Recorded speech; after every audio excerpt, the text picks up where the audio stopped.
Hey Blitzers, welcome back to our channel. Emoji Jenny here for another mid-month video. Don't forget to like and subscribe. We do monthly updates as well as a couple tips and tricks like today, so don't miss it. Also, let us know down below any Q&A you have for our devs and we'll try to feature one and answer it in our next video. Today's video welcomes another new voice, Andy, senior game designer on DisneyEmojiBlitz. Hello Andy, welcome to our YouTube. Hey all, happy to be here. I feel like you have been on this team for a while and know everything. How long have you been on the team? Almost 3 years now. Ooh, we should celebrate. Well, via Zoom, you know what I mean. Anywho, Andy is our expert on everything around the emojis themselves, so I'm pretty excited for his top 5 things you didn't know about emojis. Happy to hear it. These are just a few little tips and tricks I've picked up over the years and felt it would be cool to share with all of you. First 2 tips I have are around emoji tags. Whenever we create an emoji, the emoji gets tagged in 2 ways, for missions and for color. Mission tags define what types of missions that emoji can be used for. For example, those missions that say, use a scary emoji, that means emojis with a mission tag of scary will be applicable for that mission. Whenever you have a mission that requires a specific emoji tag, check out the recommended section of your emoji collection. Tap the I button to see which ones were chosen for that mission. However, I know sometimes the recommended section is too full from event emojis filling up the space, or it won't show you all the emojis that pertain to the mission tag. So here are some things to keep in mind considering which emojis in your collection to use. If a mission is asking you to use a specifically colored emoji, such as red or blue, any emoji with just even a little bit of that color should count, except for eye color. For example, Minnie's bow counts as red. If you see big ears, see if the emoji's ears are showing. If the mission's asking for hat wearing, besides hats, this also includes hoods, but it doesn't include tiaras because those are jewelry and not hats. For bearded emojis, this includes any facial hair. And for scary emojis, all villains count for scary. So do some characters who are scary in their stories, like Sully. Star Wars emojis are all considered outer space. Ooh, so does Joy work for both yellow and blue? Yup. Joyous. Isn't Joy your favorite? I feel like she's all you ever talk about. I feel even just talking about her makes me have a sunny disposition. Yes, the infamous Jenny puns. I try my best. Speaking of color tags, didn't you say there's a whole different tip on just color tags? Yes, thank you. Every emoji is tagged with 1 or 2 color tags that are separate from the mission tags. Whoa, hold on. Separate? Meaning Joy is yellow and blue, but also not? Well, I'll explain. There are color tags that pertain to missions that we discussed, but there are separate color tags that pertain to the game board. Did you notice how your game board is always filled with a variety of colors? Ah, yes, I love it when there is a pink, a blue, a green, a white. And a yellow, like Joy?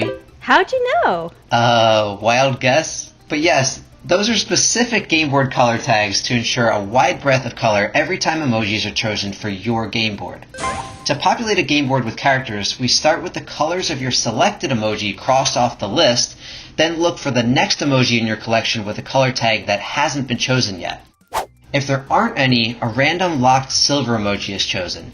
Then we keep going until 5 emojis are chosen, all with different colors, and then the board can be populated.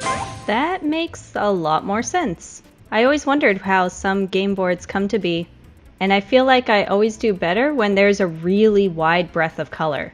It is just so pleasant to look at, you know? Yep. That's the idea. It is much easier on the eyes since we have so many colors and shapes between all our emojis. By the way, I see you just used Joy's power and then set off all the power-ups. Yeah, I did that so that the clear Joy emojis fill up her bar again. Because any collected emojis get blocked when the bar is full. Well, I think my next tip will make you very happy to hear. Oh? So next time, before you use your emoji's power, set off all the crafted power-ups on the board and then immediately use your emoji's power. If you activate the emoji's power right after you set off the crafted power-ups, the emojis go into the bar while the emoji's power is animating.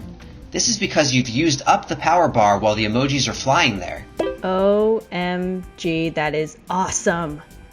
Okay, it may be difficult for my reflexes to catch up to this new information though. I actually have another tip that may change the way you play here as well. Want to hear a secret on how you can get more coins? Oh boy.